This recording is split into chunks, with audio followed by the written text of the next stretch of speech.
They want me to change, but I ain't changing. Nah, I remain the same. And you are now tuned into another episode of Intellectually Petty Radio in concert with Beautiful Machine Magazine. You already know, man, the mighty Nerd DJ Radio Network. Week after week, month after month, second after second, year after year, we only rock with legends around here. And today is absolutely no exception. We got one of the baddest men to ever walk the galaxy, South Carolina's finest, Mr. Trap Dickey in the building. How you doing, King? How you doing, big dog? I'm doing all right, man. How's life, man? How's your family? Man, doing good, man. Just got back to the Carolinas, really. South Carolina, what's that like, man?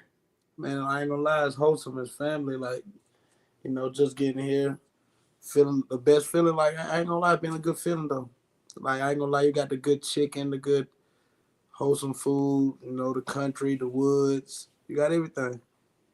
Yo, you have a few children, correct? And I got a good bit of children. I got 7 children. The first time you held your first baby, what were your thoughts? I finally got a seed.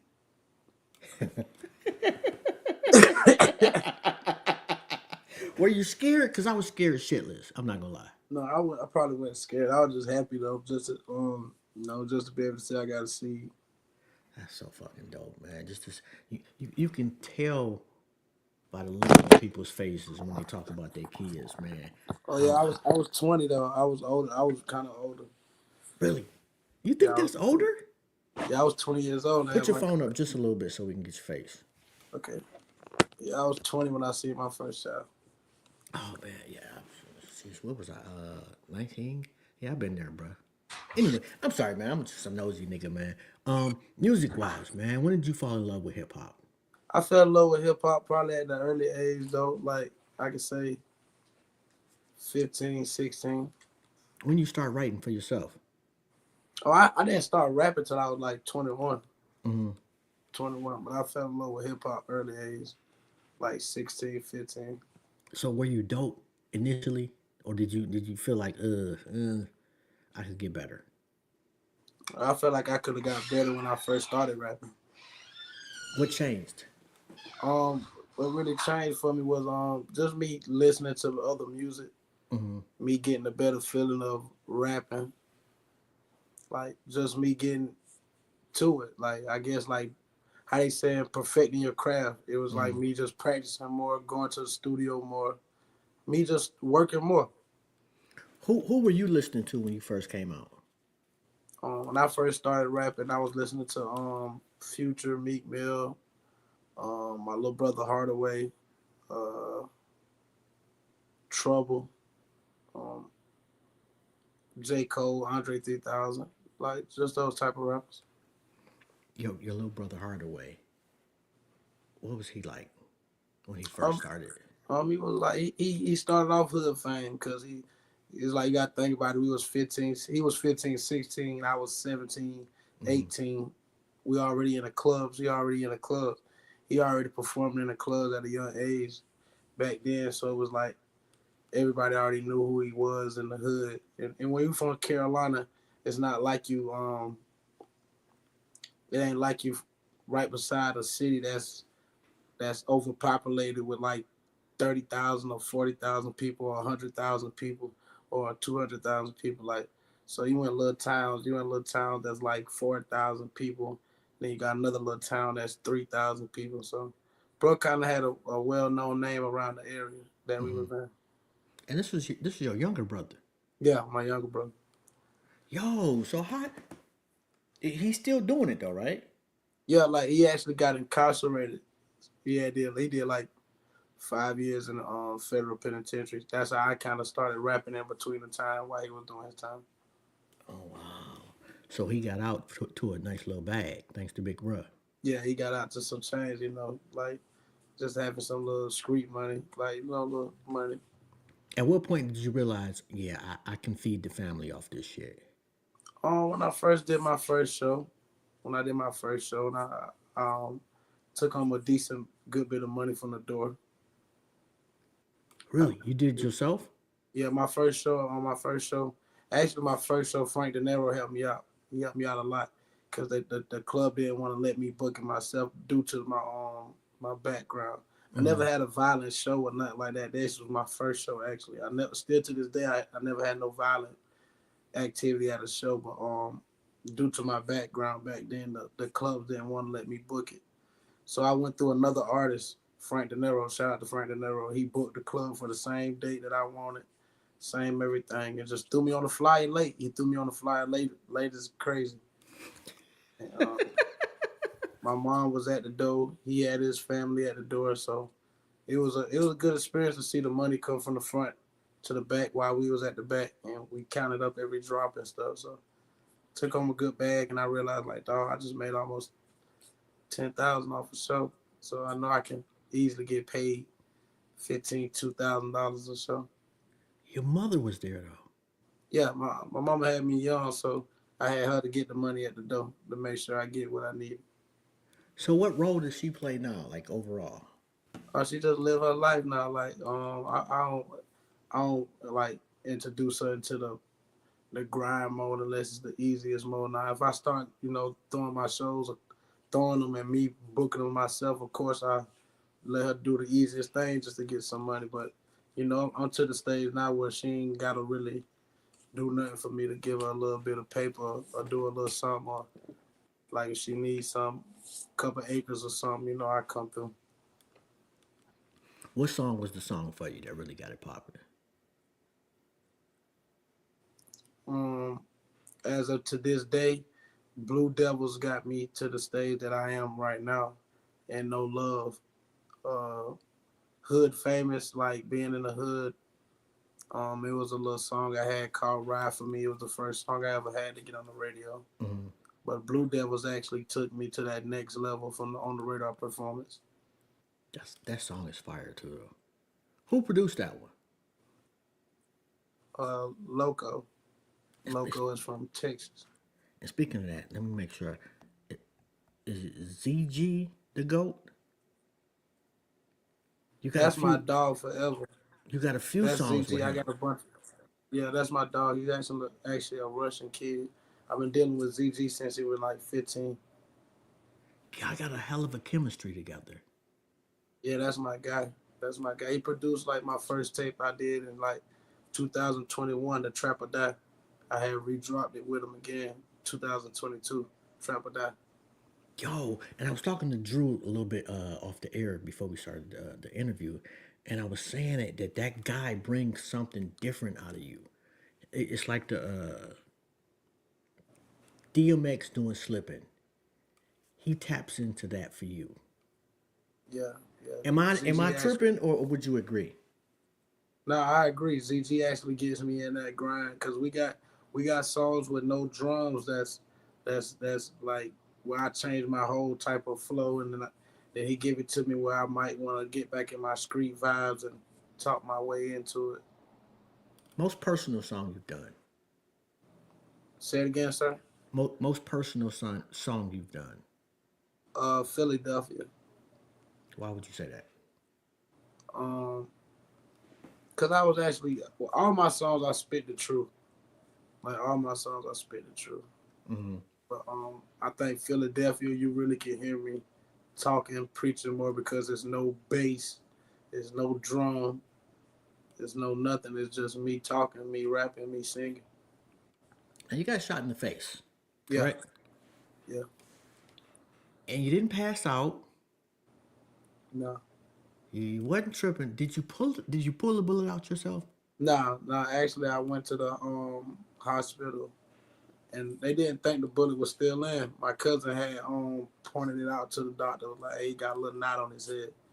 So when they seen the little knot, my cousin touched it, and I kind of moved and felt it. So they didn't even send me through a CAT scan because they didn't think I was that injured or nothing because I was just so calm, normal. So that's when they finally like, hey, let's give him an X-ray at least before he get out of here or anything. So when they sent me through the X-ray, that's when they seen like the bullet was still on the side of the head. So that was like, oh snap, we might have to go to a little surgery and cut it out and all that. So that's when they was like, okay, we got to cut the bullet out. Cause most people probably keep their bullets in or whatever, but it was just noticeable on the side, and it was like, Mm. okay, let's do this before anything fracture the skull or anything. So And at no point you concerned? now I was concerned because it's a face shot, but it was like I didn't really see it coming. It wasn't like it was meant for me, so it was like I wasn't into anger rage. I guess Mm-hmm. I was just in a like a okay. I think this. I was in shock of okay, this what they mean. Wrong place, wrong time. You can get shot. Nigga, that's crazy. I'd have been crying first off. Yeah. Whole ass bitch. Oh, act a fucking Nah, fool. nah. It was just. I was just more of shocking. Like you know how they always tell you in the movies how they you get shot, stay calm, and so that was the first thing I was thinking. Like, let me stay calm and not think about death. Yo, Wallow said something interesting to me. I mean, not to me, but to you that I saw. He said, "Don't get comfortable." Were you already there mentally, or did that kind of take you to a different space?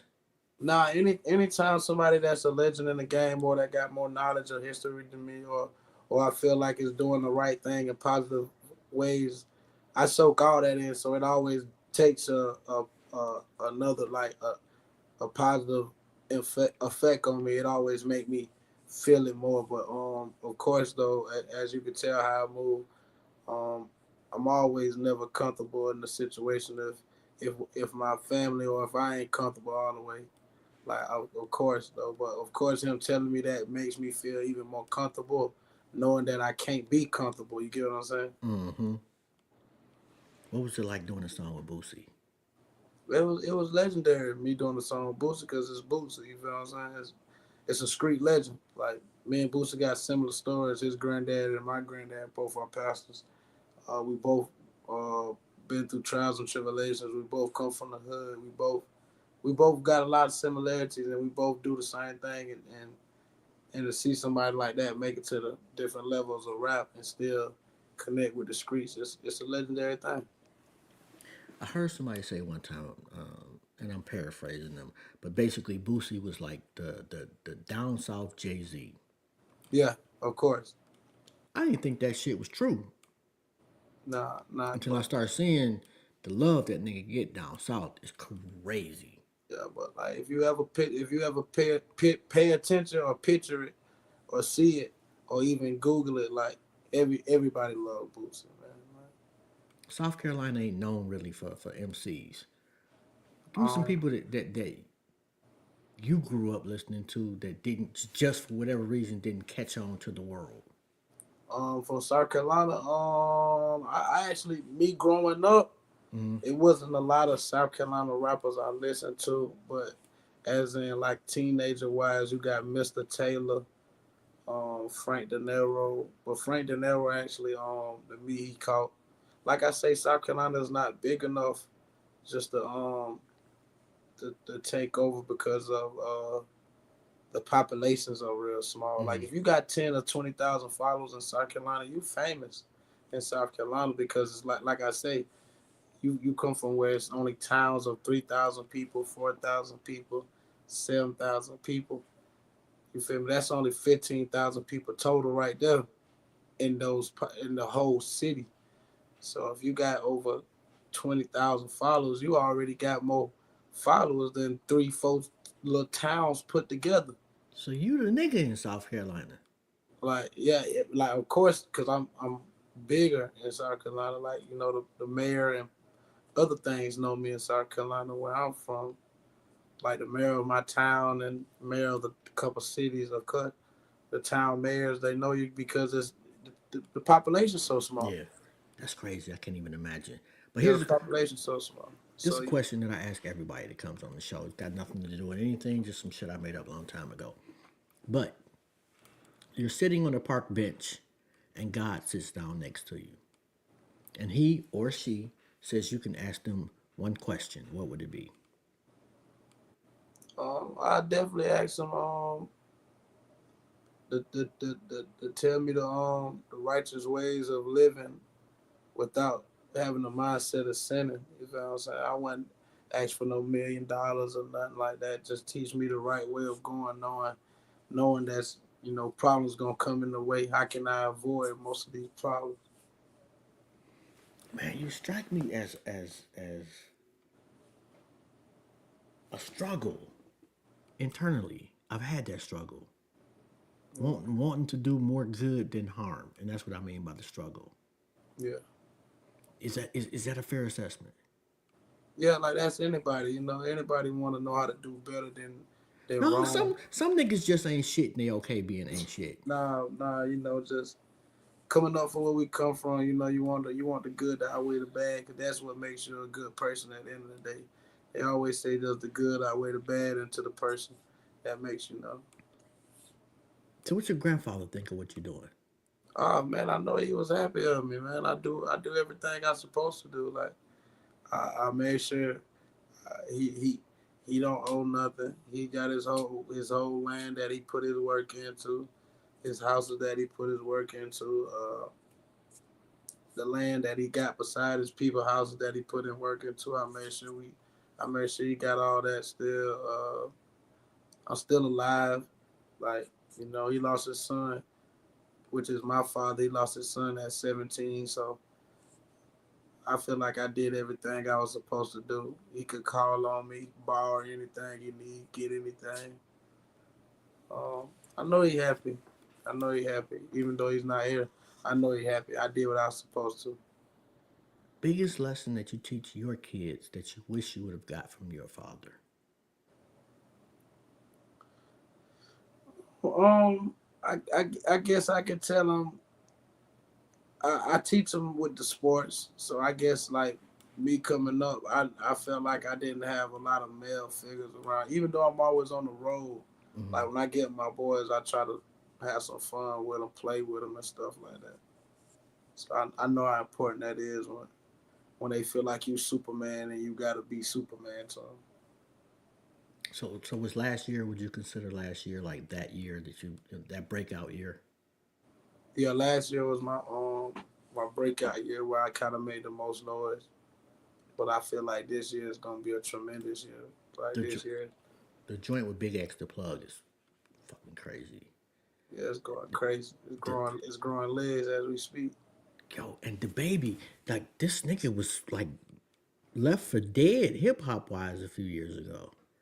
And this nigga resilience is just crazy.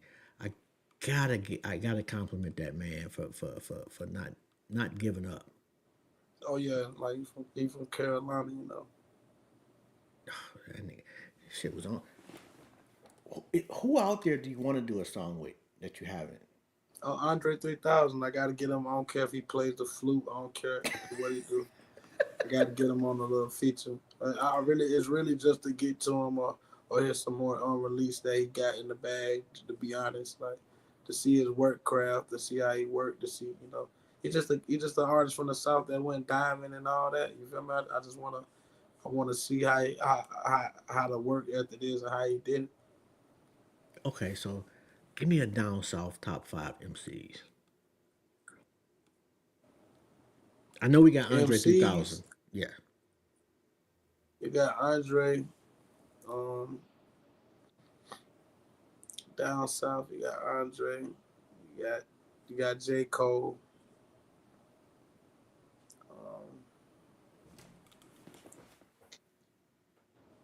Um, you got Killer Mike. Uh, that's an interesting one right there. you got Ti. And I Man, do you consider Ludacris? Because he's absolutely. down. Yeah, and you got Ludacris. Oh, Ludacris is probably the most underrated, definitely one of the top three most underrated MCs ever. Yeah, because no guys plays with the words a lot. Like it's a different type of meaning. You feel me? MC is different than just a rapper, a hip hop. MC you bringing the metaphors, the lyrics, the different type of genres of music. You really can do it. You got to Is be that important anymore? being an MC. Yeah. Yeah, because you got guys like Kendrick that's still showing you that MC is very important. Like Kendrick is an MC. Mm. Kanye, Drake. You still got MCs out there that still putting in big work. You don't think you are MC? Oh yeah, definitely, definitely. I'm an MC. I just haven't reached the level of greatness. I feel like I haven't got to where I know that I'm compared to the greatest yet. So that's the goal. So when you hang it up in 25 years, if at that point, I don't think you'll have to hang it up in 25 years. I think it'll Nah, be like okay I for you to just go like for that. another 40 years. You got to think about it. Like Andre Three Stacks, he got the Grammys. He got the diamond records. He got everything. Like once you get to a status like that and you from the south, you can say you really did it. I definitely would have put Scarface in the top five though. I'm I Scarface can't is a I great guy. can't even say I can't even act like I had a Scarface wave. I didn't catch the Scarface wave or the rapper lights or anything. I didn't catch the Texas wave. Man, you got to go back to at the very least go on YouTube and get a Scarface mix. Man was I got to. And nasty. coming from the south, we look at how they try to make the Texas the dirty south, and it's like we always looked at that. That's like the mid south, but it's still the south. Really? Yeah. So who's the dirty South then? Like I always looked at like coming from South Carolina, we were thinking it would be Florida Oh, I got you. because it's at the bottom of the corner of the map. You know what it was though? Florida, like when they really first started getting into hip hop, it was more like booty music. And, you know, it was like Luke. Shout out to Luke, and but them niggas was just doing ass music. You know, it was Yeah. just shake your ass, and they really wasn't MCing. You know, MC Sade, who Poison Clan, those type of motherfuckers. You know, although Poison Clan actually was actually spitting some shit, just Yeah. for you young people out there. Yeah. I look at Texas like like that's the mid of the king of the South. Like that's the dead down south of the United States. Like that's the king of the South. And like you got Florida, that's like the dirty South. Like 'cause it's a different type of South. Okay, I got you. What's next for you? Um, we're gonna do all the whole 9 yards this year, man. We're giving you the tapes, the love, the videos, the singles, the album, everything 2025.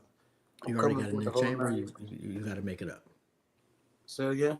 You already got it in the chamber, or is it something that you got to Oh create? man, we got so many songs in the chamber. I know for a fact it's over 100 unreleased songs. We just got to pick them out, find them how we're gonna do it, the setup. Who makes the choice? Who decides? It's all about the team, though.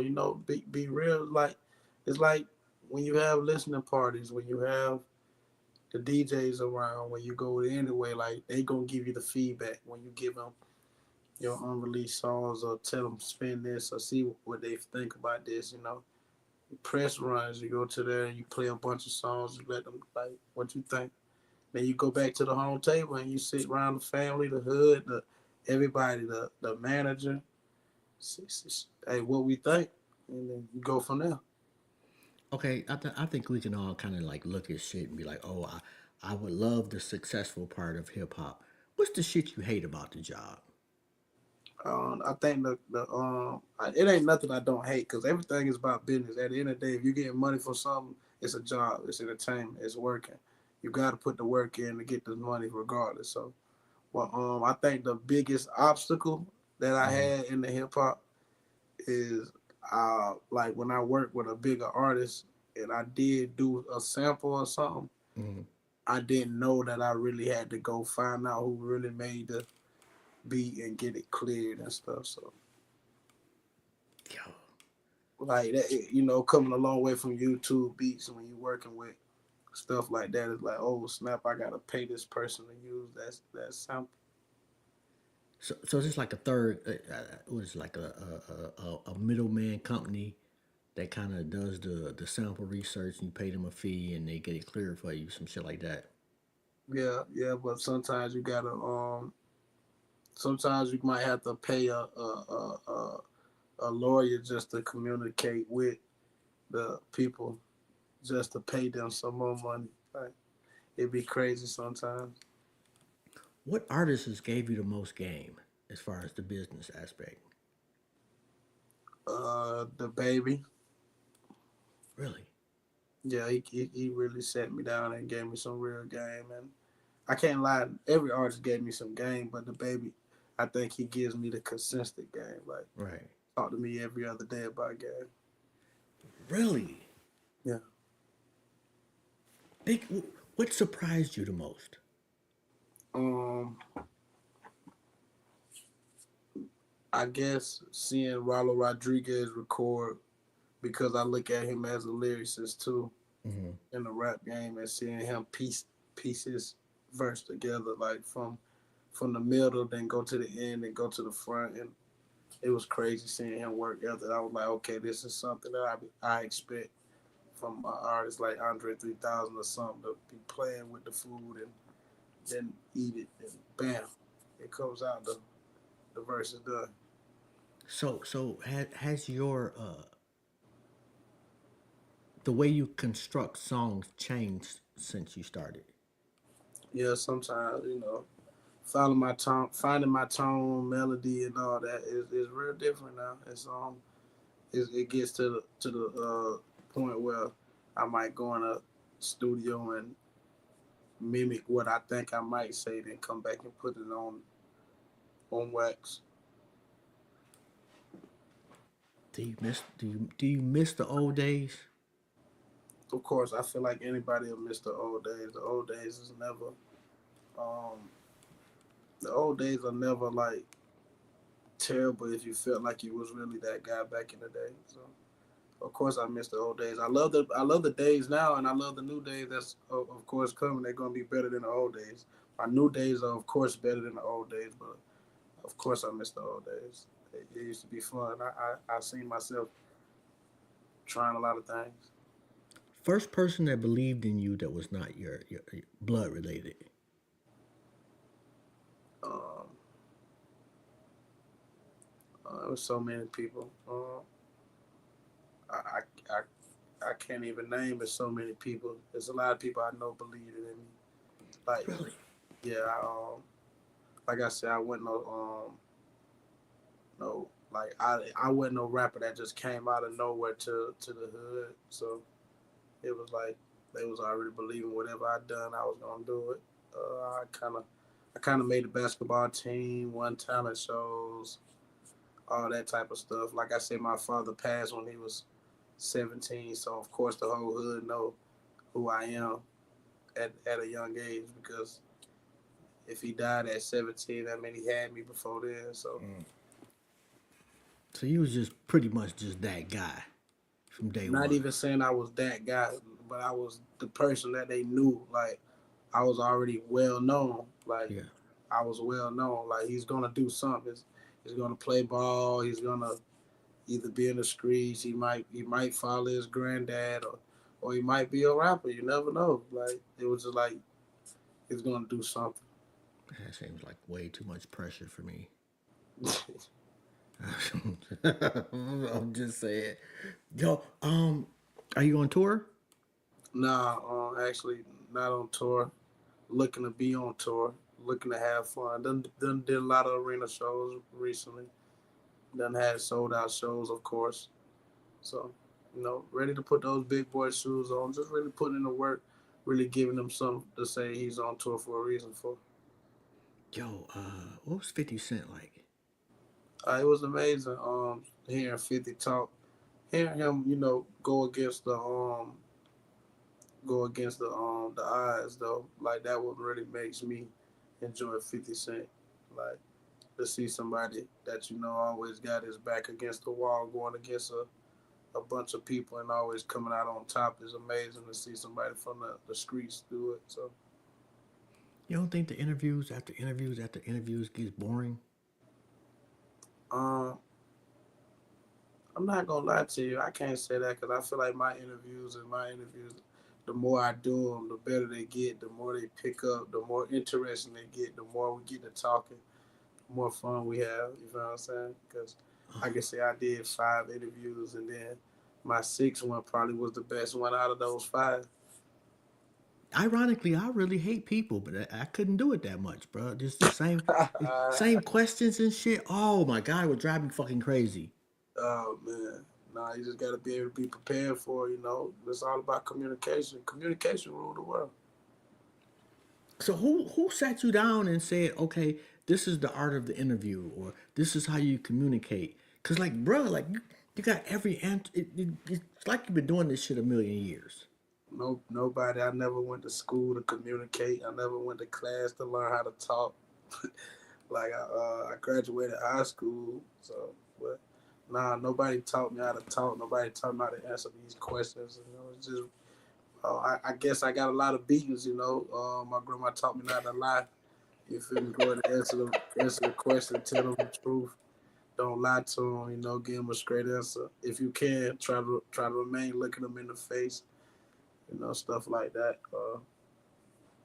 But nah, no communication skill classes or anything like that. Just talk. Feel me? Yo, You talking and you talk back. the grandmother getting giving you beating shit, man. It's just totally unrelated. But like when I was in middle school, for some dumbass reason, I had a nail and was poking holes in our couch. It's me and my cousins all sitting in my mama's living room. And my mother slapped the dog shit out of me for that. Like it was so bad that every family reunion since then, every family gathering since then, me getting the shit slapped out of me comes up, man. Sometimes, man, getting your ass whooped by your people, man, is in hindsight one of the best things they can do for you. Yeah, it's good discipline, man. It gets you to remind yourself about yourself. Like, yeah, I can't do this, I can't do that. Remind yourself, like, okay, makes you grow up. You feel me? Ass whooping, straight like that. Good old ass whooping. Get your mind right. Most fucked up thing you think you got your ass whooped for? Um, about some dishes, like dishes. I used to be like, come Oh, on, man, oh my dishes. god. I used to let them shit sit for like a week, man. My mom. My grandma ain't playing that. Yo, Got to beat you for the dishes. yo, the dishes though. Oh, them probably she probably woke you up to beat your ass for the dishes too. I just came home first thing, dishes. I'm like, yo, I know I ain't ate nothing. I ain't even been here. That's not my dishes. How? The, how? How? Yeah, I think we all been there. So you want to go on tour, like, and you know who actually have you heard of Russell? Yeah, definitely. I heard a little Russell. That dude is on to something with the way he's putting on shows. Yeah, he's a great artist. He's a great artist.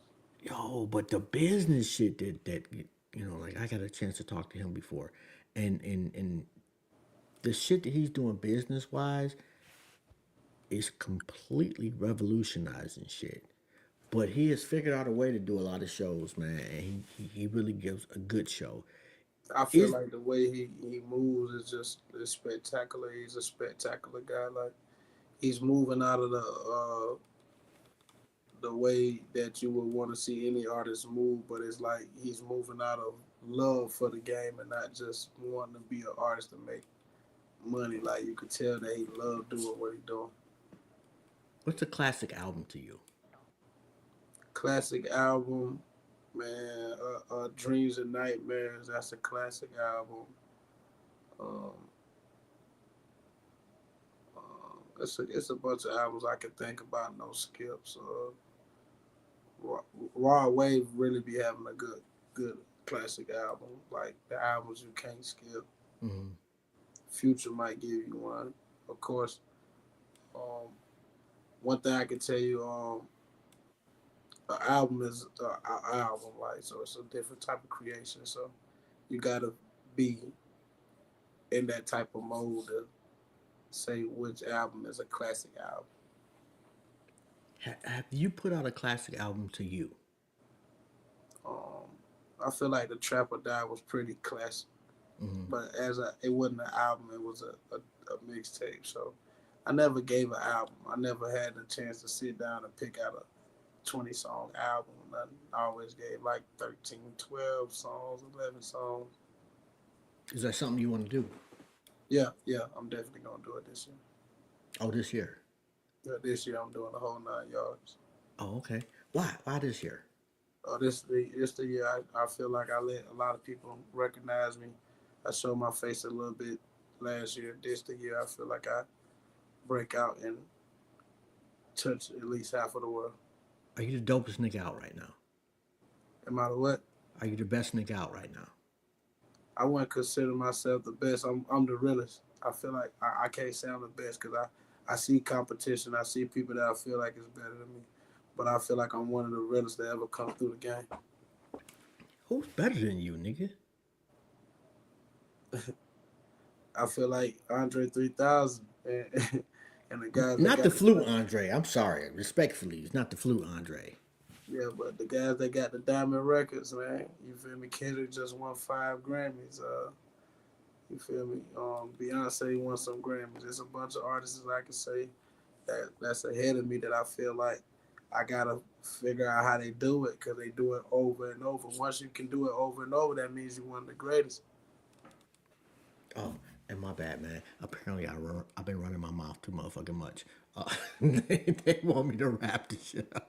My bad. Go, but I've thoroughly enjoyed the conversation, though, bro. And if nobody has told you today, man, I'm proud of you. Man, I appreciate that for real, for real. Yeah, man, like you're different, bro. The humility, it just shines through. It really does, and you don't see that too often, man. So I wish you all the success that this planet has to offer, bro. I really do. Man, I really appreciate that. No doubt. And if there's anything possible I can do for you, in the future, please don't hesitate to let me know, and I got you. Definitely. And for all the kids out there, the rappers, anybody that's out there, promo is the key, man. Promo. I don't care if you play football, if you did make the team, go record yourself and post it on the internet. They give you this platform to blow up. Go post yourself doing your best work, and hopefully it'll come out on top. Promo yourself. No doubt. And there you have it, man. From one of the goats of the future, the past, and beyond. Yo, man, Trap Dickey, man, definitely appreciate you, bro. You have a phenomenal evening on purpose. Already, my guy. Love. No doubt. Peace. Yo, that was pretty fucking dope, man. And what's gonna be really, really dope is when this nigga goes out there and makes another Get Rich or Die Trying or another fucking East 99 Eternal. You know, I'm talking about one of those albums that just goes through the stratosphere, and then I will cut this interview up like crack. You're gonna get nickel bags every day for the next year. Yo, but no, shout out to Trap Dickey, man. Shout out to Republic. Shout out to the whole team, man. If you have not fucked with his music, I advise that you do so. I don't want to see you on a YouTube comment in a year talking about, oh, I just found out about him. Where'd you get? I told your stupid ass to open your ears, your soul, and your heart to some greatness. Anyway, we'll be back tomorrow. This has been Jobs. This is another episode of Intellectually Petty Radio. We got Black Business Buzz coming back tomorrow. We have not done that in a long ass time. What that is basically we have invited a few black owned businesses to come up and promote whatever product they have or service they offer free of charge just to get more awareness to what they're doing and hopefully add a couple of dollars in their pocket. And then we have the great Mario Kelly coming on at 7 o'clock tomorrow. Yo, and if you have any questions, you need anything business related, getting on this show, whatever, do not, and let me repeat that, do not inbox me, text me, send me a email. Don't come to my crib. Don't knock on my window. If you see me at the grocery store, contact Rita. The link is in my bio on Instagram, Intellectually Petty Radio. I'm out. Peace.